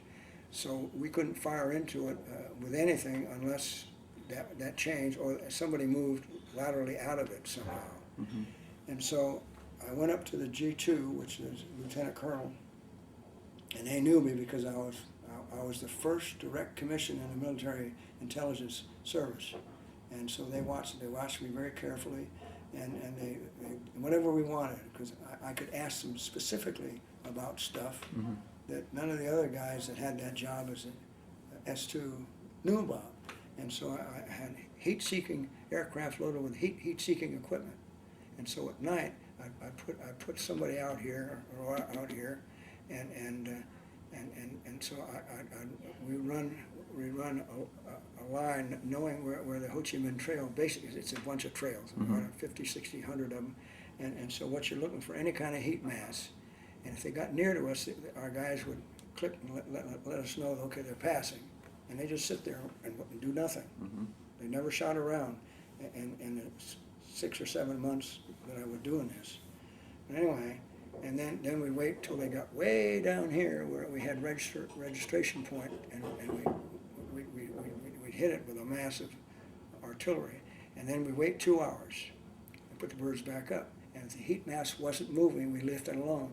If the heat mass was still moving, we'd set up an ambush down here. Mm-hmm. And so I didn't lose any people that way. I don't know what they lost. I have no idea. Now, 15 to 20 kilometers out is an awfully long way for an infantry battalion to do business, isn't it? I mean, I don't recall that as being, normally you leave that kind of thing up to long-range reconnaissance patrols or special forces types or other things like that. But you were just kind of improvising that within the battalion. What we cheated. Mm-hmm. Yeah, we had these aircraft that we purchased from Canada. They were 2-engine aircraft that could loiter a long time, but they didn't fly fast. Mm-hmm. And out the tail assembly, they had all these antennas, and we could talk to the world. Mm-hmm. And so these guys here go boom, and we get it immediately, or get into one of our major systems, and it could go across the division or someplace else. And so we always had it. And then when the plane had been on station for a while, another one would come in, he'd take over, this one would shut down and fly back to where we were and refuel. So they always had close communication all the time, but we didn't let them talk. Yeah. Because you could pick them up, but if they click or what, nobody knew what that was. We did, but they didn't. Right. So you never had to go and extract some of these people? Oh, yes. Oh, we'd extract them. We'd have some kind of a feint kind of a thing. We'd fly in birds sometimes and do this and then fly out. And then so we'd come again as if we're going to land a second time with troops. Mm-hmm. And the enemy would assault. When they did, we just blow the landing zone away and pull back out. Mm-hmm. But sometimes we'd fly and we'd check the area. We got no heat mass, and so we'd come in and we had gunships to support them, mm-hmm. and we load them up and pull them out. And picking up 5 guys is real simple. Because one Huey could do that? Or what do you think? Would one Huey be enough to pick up the 5? Usually. The worst scenario, hot weather with a high humidity, we could carry 6. Mm-hmm. That's what the rescue was in December. Yeah. It was very hot, and also the humidity was up. So we could use one Huey, but we brought the other one anyway, and so just do this, mm-hmm. and then fly out. But the enemy thought, oh boy, he's bringing more troops. We didn't bring anything in. Mm-hmm. And so after a while, we captured these guys, and they couldn't figure out what we're doing. We'd ask them. We're trying to get a sensing of what's going on with them, and whatever little unit they have out there trying to ambush us, and they say, "You everywhere. We no find you." That's right, because we just raided the area and left it, and then of course we had people somewhere else, but they never could find us. So we documented that thing, and it's registered in the Department of Defense archives as surveillance in depth, and it stopped surprise attack of the 1st Cav Division headquarters. And when you go to the field, and in May we went to the field, and Operation, gosh, I forget the name, it had Crazy Horse, and we landed in a valley, and the first thing is I was screaming at them, companies, get your patrols out. And so B Company put their patrol out, Alpha Company put their patrol out, and Charlie Company was in reserve, and whatever they were doing back here we were covered. And I was in the headquarters down in this valley, and up topside must have been elements of a regiment, and they were dug in. They had a headquarters, and they were underground and tunneled and everything else. They'd already raided a couple of areas over here and over here to our flanks, and killed everybody. All the unit was lost. And we started taking fire. And so what these two Bravo Company and Alpha did, they assaulted up the hill and engaged them, and actually destroyed their communication system. And we lost some people there. I lost a lieutenant in that one. We got one. What do you call it? He got a Medal of Honor, and out of that, and a bunch of silver stars and so forth. And the only thing that I was concerned about is we were set up in a trap. We should never have gone in there. Why do you go? Tactics tell you don't go in a valley. You go to take the upper level and move out from there. We didn't do that, and so what they did, they right after this thing started and it got quiet, they came in heavy. Our forces came in heavy and pulled us out, and then they bombed the place out of existence after we left. And so Espino was up dropping stuff, to food and ammunition and water and who knows what to them. They didn't know that I wasn't on a helicopter. Well, he learned how to do it well, so I made sure he got a special Bronze Star for that. But no, that was a mess. So that was one situation where this surveillance and death paid off handsomely for us. And then our battalion became Corps Reserve. We were placed in Corps Reserve, and we were sitting somewhere in the Highlands, and the Navy had heeled in from it's a helicopter-borne landing ship, and so they put in a battalion-sized unit into Bonson, and they were ambushed. They were really surprised, and so they called on us to come alongside them. You know, we trust our Marine buddies. We don't say anything about them. What happened was, and as an enlisted man, former enlisted man, I was furious, and I exploded on the officers. And that was at 2 in the morning. They all went and got up for breakfast, and they had their milkshakes, and they had their bacon, and they had their eggs, and all this stuff. And then a couple hours later, they heeled in there in 140-degree temperature, and they were throwing up. Now, they're brave soldiers, but somebody in command allowed them to make them immobile. They were ineffective. And so until they got a hold of themselves, we just secured the area and moved the enemy forward. The enemy was wiped out by 500 snake eaters, because our battalion was bad news when we showed up. But we were together and we were tight, and our officers made sure that after our two beers when we got back, that nothing. And then you filled yourself up with water. That was a big deal, and food and whatever you could. You only ate one meal a day, That's all we had. Now, did you get an R&R during that tour in Vietnam? I got an R&R for about a week, and I took that in Thailand. Okay. And I had one of my buddies, one of my platoon sergeants was with me. Elrod was his name. And he was a guy that was so obstinate, it's for all the right reasons. When we inspected his barracks, all the other barracks, you walk in there and the floors are spit shine. You know, you see the glare in your face. His were nice and clean. He said, I don't want to waste time cleaning this stuff. When my troops, they need to be well trained and refreshed to do their primary job, and that's become a fighter. Okay. Now, was that back in the States when that was That was going on? back in the States, Yeah, and okay. then we deployed to Vietnam together. He was still in the rifle company. He was one of the ones that came to me and said, get rid of the commander. Mm-hmm. And so he and I went there and enjoyed a quiet, you know, I ate food I'd never eaten before. I don't know what was in there, but it was all good. Mm-hmm. And then we left. We came back home. And it was kind of funny. In the Navy, I flew in C-54s, and what it was a passenger / logistics aircraft, Mm-hmm. 4 engines, and turboprop. And this one had a problem on a starboard side. One of the engines just wouldn't start. So what they did, they took we had to stand away from the craft, and the pilot and the co-pilot.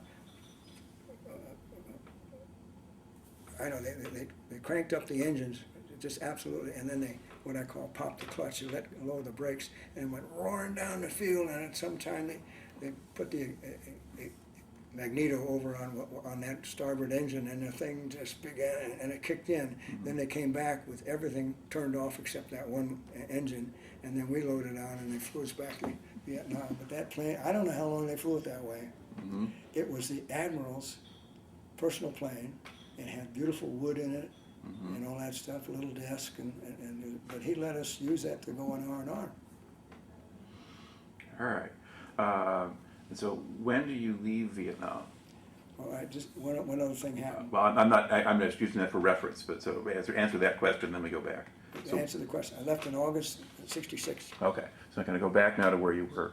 Okay, now, what I want to remember is the time my company commander, Roy Martin, went on R&R.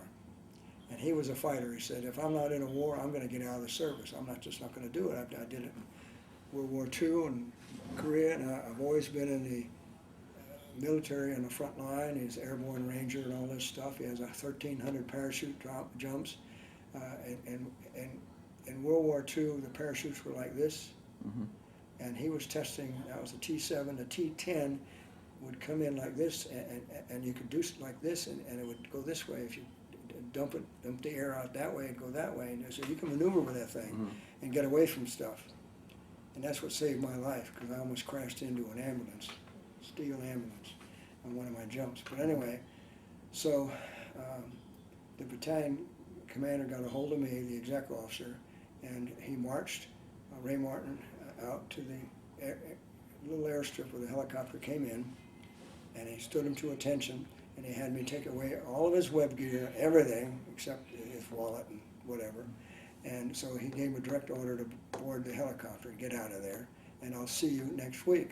So he left. As soon as he left, and before he cleared the area, I called the rifle company. I said, this is Left Tackle 6, a former Left Tackle 6 is now airborne out of the area. I'm in charge, out.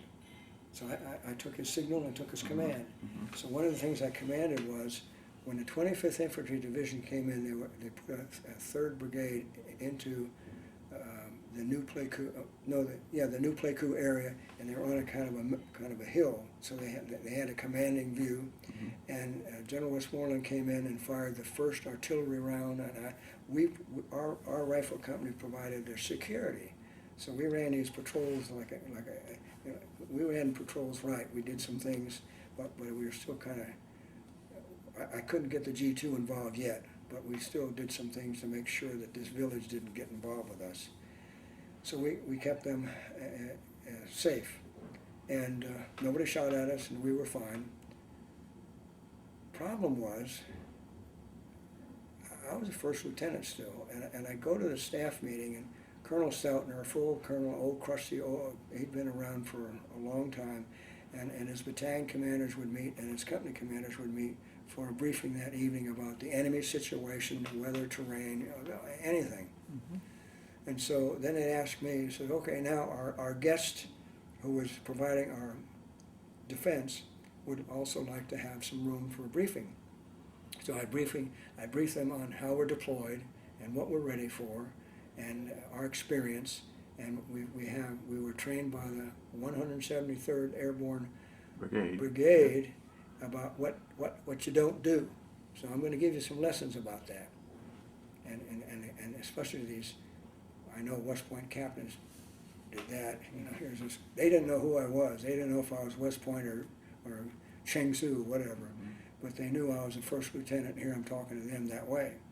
And I said, one of the things you need to learn right off is that you've got your inside perimeter, and you have your privates and corporals and all that. They're all pretty much out there, and the sergeants are in charge of their fire teams and squads and so forth. Now, they're to keep their weapons unloaded. Ammunition handy, but unloaded. And then if we get overrun, when one of our privates or sergeants come running through and jumps in one of your foxholes, he'll tell you when to load. And one captain stood up and said, Lieutenant Talmadge, I heard what you said, but I'm not going to do that. And I said, sir, I'll shoot your ass. And I walked out. So from that day on, Stoutner referred to me, and tonight we'll be briefed by Little Caesar. And I could say anything after that because he was a danger to us. Mm-hmm. I'd have had him relieved. We had no choice. And then in my clever, I tried to, it was New Year's. So what do you do New Year's? You have fireworks. So we had fireworks. I said, okay, mortar platoon, fire mission, over. And I wanted to straight up as far as it'd go, and then it'd go poof. Well, the wind caught it, and it flew into the village and caught part of it on fire. So I thought, well, there goes my commission. It's out the window. And my guys, one of our platoons went down there, put it out, and the lieutenant, the second lieutenant, I remember he came in and he chewed me out. He said that was irresponsible. What's wrong with you? You lose your mind? And he just ripped me up. But anyway, I said, okay, thank you, forgive me, I'm sorry. Mm-hmm. But anyway, everything was safe. But everybody else was laughing. And then one of the things, foxholes are for people. Mm-hmm. Yes. Yeah, that's the rule.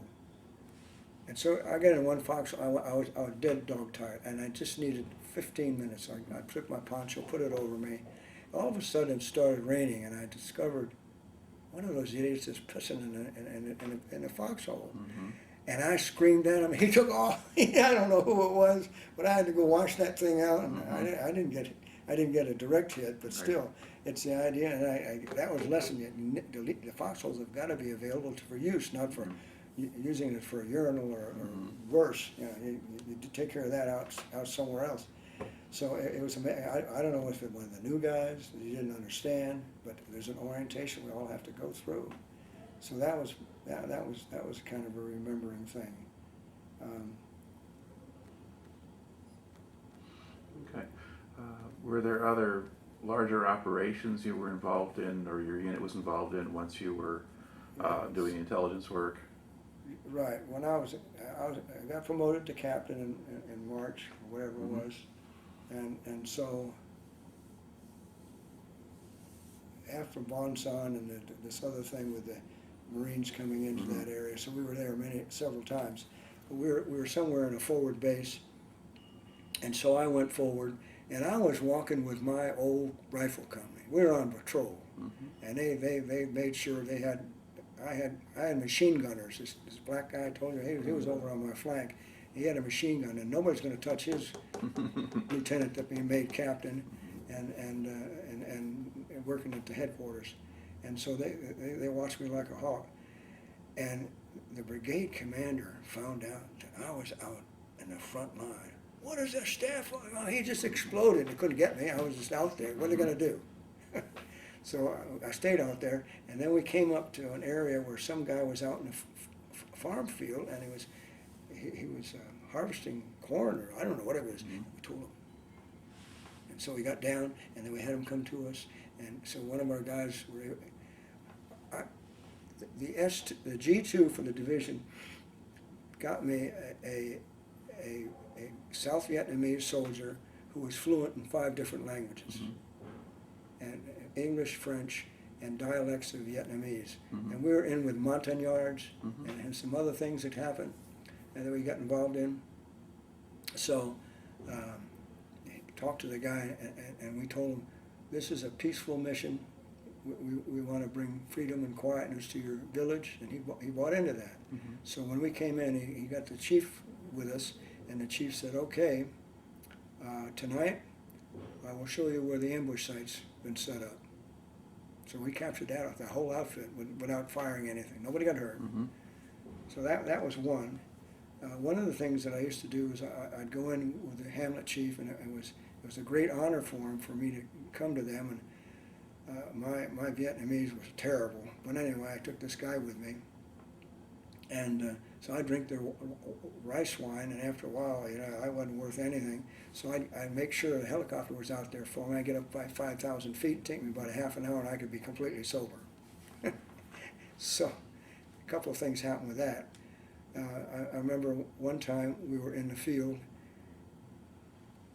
and I was just doing my normal job to make sure our perimeter was safe, and our troops had deployed out to do something, but we still had our patrols, and even the hamlets used to give us personnel to lead our patrols, and that's dangerous. But these guys had fought in the 50s against Viet Minh, and so we will keep you safe, and they did. They do this, and everybody get down, and they bring back a Claymore mine that had been rigged to go off and explode with 1,000 BBs at us, and that's where I got one of those. I got my mahogany crossbow, and that would have killed us. The other thing that if you tripped a little thing on the ground, this ball, this mud ball full of bamboo sticks dipped in feces, human feces, would come down the trail and tear you up. And the feces, you'd have to take, not only were you torn up, but you had that infection in your system, and it could kill you. So they go down and bring that all back as souvenirs. So we did that for a while, and then in one place we knew the enemy was around us. That's where I put out folks in the heat system. We knew they were around us. It was a fresh unit, and they had a lot of supplies and a full complement. And so one of the Hamlet chiefs sent a runner to where I was, because I had the medical folks with me too. And the Hamlet chief's wife has got a terrible cough. I'm not a doctor. I don't know what that means. So I got a hold of my chief medic. He's really a super guy. I mean, he's a really good meatball surgeon. And so he went out. He was gone a long time. So I was there in the morning, and so I was in the chow line waiting to get fed, and he comes back to Sergeant First Class, and he talks about my ancestors loud. I mean, loud and aggressive. He called me all these horrible names, and I said, "What's wrong, Sergeant? What's got you?" He said, "The baby was breech, and I had to turn around, and it was born fine. But you should have known better, Captain." I didn't know better. I don't know. So anyway, that was a crazy thing. Another thing was we went to another chief. We drove there, and I had my medical team with me, and so the chief met us there. He knew we were coming. They knew everything, and so we came in and we had our greetings to each other, and my guy talking about how are things going and enemy activity. Yes, there is, but you're safe. There's nothing around right now that'll get to you, and that's fine. And we're glad you're here, and thank you for helping us. Some of them had leprosy, and always we could give them some cream to take the pain away, but we couldn't help them. They just eventually die. Mm-hmm. So we'd get there when they died. So we gave them room so they could have their funeral. We didn't disturb anything. And so anyway, I got back to where the tents are, where our mess hall was, and a runner from that same village come running in, and he told my interpreter, he said, the Hamlet chiefs just wanted you to know, Captain, that the ambush that was set up to kill you, they were sitting on and 3 huts down from where you met. They were sitting on, took their weapons away and sitting on them. Isn't that crazy? Mm-hmm. So that was kind of nice. But we really got along with the Montagnards. We had a South Vietnamese full colonel who was an artillery officer. I don't know how we got a hold of him, but he came to visit. And there was a full row company. Are you familiar with them? Mm-hmm.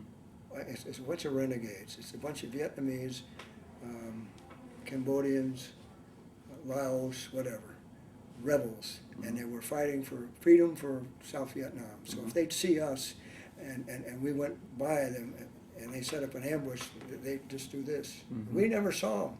They just, and we walked right by them. And there might be 150 of them in that area, and they just sit there and watch us, and we go through. Anyway, they had several groups, and they'd set up so they couldn't be wiped out all at once, and they had good security. This guy ordered a fire mission against them, and so what we did, we put him on a helicopter, and we arrested him. So which guy? The Vietnamese colonel? The South Vietnamese colonel. And we arrested him and dined him and wined him and shut him up. And then we told our headquarters who was out there. And what happened was they put up their full row flag. They were so bold, and that's what got us attacked. Otherwise, he didn't know. So we sent a note to him. We didn't go there ourselves, but we stayed away from him. And that was an unusual encounter. What impression did you have of the South Vietnamese civilians, to the extent that you saw them, the ethnic Vietnamese as opposed to the Montagnards? Or We had the villages that we were in when we went in to free a village. Those are hamlets too, but many of them were not. Montagnards were mountain people. Yeah. Whereas the villagers were a valley, and they were farmers mostly. I don't know anything else they raised except they had rice paddies and some were really good. And on my second tour to Vietnam, we fixed those up in a very unique way. But these guys were working hard, and they didn't cause us any trouble. Maybe some were Viet Cong, we didn't know it. But if they come around at night, we took care of it. Right. So they didn't get us, and we generally were well received, just like the one where he was quiet in the field, and they gave us hot corn. We were hungry, we were hot, and we needed water. And this hot, really hot, fresh corn was, oh, what a treat that was. I don't know if we've gotten poisoned or not. We're going to go in great shape. None of us got sick with that stuff. They cooked whatever was in it was dead, so it didn't bother us. So those are excellent. But the Montagnards really went out of their way. I mean, they'd give us intelligence briefings and everything. These guys would never tell us anything except for that one after we left. They knew that ambush site was gonna kill me. They already knew before anything I did. I'd sneeze, and they down the road they'd say in Vietnamese "Gesundheit" or something, because they knew what we were doing. But the Montagnards were very sensitive about us being in their area, but very, very, very helpful. All right. Other aspects of the latter part of that first Vietnam tour that kind of stand out for you? Or do you think you've run through most of them now, or? I think I ran about. I think I hit the. No, there's one. We came into a town, and you come down 19 and you go off to one side. I forget where it was. It's a mountainous area, and it's called Bam Me Tuot, and that's a resort. It was in the 50s. Actually, all of Vietnam was a pearl of the Orient. It's beautiful mansions, and wonderful service, and gracious people, and it was with that French flavor to it. And then the French went in there and shot the place up. And the fact is, I met the French attaché driver when I was in over Amagao.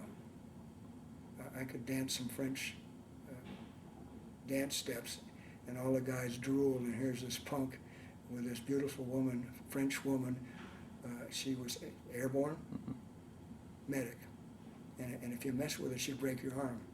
She didn't mess with me. And those guys were drooling. But anyway, so we went to Bamituit, and the idea was when you come in, you leave your weapons someplace. So the North Vietnamese who were there had their weapons somewhere, but not with them. So I don't know, we might have had a meal with some of the North Vietnamese, but we were talking back and forth, and I don't know, talking about family or talking about the weather or anything but war. And I remember some of our pilots in the first camp, if you were an officer or somebody and you're flying one of the bubbles, they teach you how to fly that thing. And so somebody was teaching one of our high-ranking officers, and they came in with a bubble, and what you're supposed to do is flare up gently, and then you set it down. You don't do this. Yeah. And what happened was he did it wrong, and the skids hit this way, and it just wrenched everything apart right underneath him, and he took the apparatus that steers it and he threw it through the windshield. So I had to go pick that thing and take it away. The reason I didn't get I could fly them when we were up, but I wasn't allowed to fly them because I couldn't keep it steady. The thing was all over the place. No, you can't land or take off these things. Well, if you want to do that, you can do that up here. I'd go out reconnaissance with them, and we'd look around, and the enemy would shoot at us. They could shoot. They had anti-aircraft guns that shoot 1,500 feet in the air, and I thought they were flies. Look at the flies. I said, they're not flies. They were gray things, long gray things. They're tracers. I didn't know that. But anyway, so yeah, I can't think of anything else. All right, so we get down to August 66. 66, yeah. Yeah, so that's the time to rotate home. So what's the process now for getting you back to the States? Well, basically, I was in good health. That was good, and I didn't all the documents that I had were turned in properly, so there was accountability there. My weapons and equipment I had were all accountable for. That was basically it. And then they took me to New Pleiku to the airfield, and I got on a C-141 Starlifter and flew to San Francisco. Okay, so again, you don't get the chartered civilian jet thing. You're on military aircraft. I'm on a military aircraft, and well, when they hauled the wheels up, we all whooped it up because we were homebound. Okay. Now, are you still married at this point, or? Yeah, I got married when I was in Germany. I married a German girl, and we had 3 children together. Okay. Now, do you get leave home once you come back? When you come back from Vietnam, do you get leave home for 30 days, or do they just send you to another base, or what happens? No, they gave me, I think I had 30-day vacation or leave. My wife was there. She really didn't want to have anything to do with me when I got there. She made friends with one of my brother's friends, and propositioned him. I found out later on. And so that marriage was on the way out, and I didn't know it. She had told her friends in Fort Benning, where I had left. I left from Fort Benning to there, and I was coming back to the Fort Benning, Georgia area. I landed in San Francisco, and then she and I flew to Columbus, Georgia. My mother was still alive, so she spent a couple of days there. And my brother, Richard, oldest brother, was there. He's the one that was in the Navy for about 4 or 5 years. And so we had some time. And then I got into Columbus, Georgia, and everything was just sort of strange. I couldn't understand it. The kids seemed to be okay, but that was where it ended. And I found out later on, I found out that she had talked up what kind of a mean person I was. I don't know. And whatever it was, but she was very unfaithful while I was gone. And I think she had a miscarriage while I was gone too. I didn't know about it. When we had that battle on the 18th of December, she wept during that time when I was gone. Because that was the time that she could look out the window. She was living in a civilian house because we had to move off post. And the Army brown, Army brown sedan with a white star on it would come in the neighborhood, and it had a survival assistance officer and a chaplain in it. Mm-hmm. And she was crying because it never stopped at our house. Yeah. That was a terrible welcome home. I just kept that to myself. Mm-hmm. But that was, I don't know how many of our guys went through that, but at least that pain is, I can share with those that have gone through that too. So, all right, so I got back into there, and then I had orders to report to go back to Fort Holabird, Maryland. Mm-hmm. And I was going to get back into the intelligence advanced course, and so I bought a house because I was going to be there for a while. Mm-hmm. And what happened was I went through the advanced course and did well, and then from that they sent me to get my college education. Mm-hmm. Now, no, remember I talked to you about this surveillance in depth, and I had to get a math book. Right. Math is not my subject, and I only had a high school little diploma, whatever, certificate. And so they sent me to the University of Maryland to learn computer science. They called it Information Systems Management. Mm-hmm. Now, I liked the word management. I didn't understand the rest. But I got in there, and it almost killed me. But because it was all math. It's all logic. Mm-hmm. In fact, these computers are nothing but a logic machine. It's either on or off. Mm-hmm. And you put it in parallel series depending on what you're doing. So I learned an awful lot about that. And during that time, I came home one day, and there was a note on the refrigerator that said, I'm leaving to find myself. Nobody was in the house. Nobody was in the house. 3 children were gone. Mm-hmm. I found one downtown. One was with my mother back to San Francisco, and the other one was in Germany with Grandpa. And so I notified them, and the grandpa disowned his daughter. How old were the kids at that time?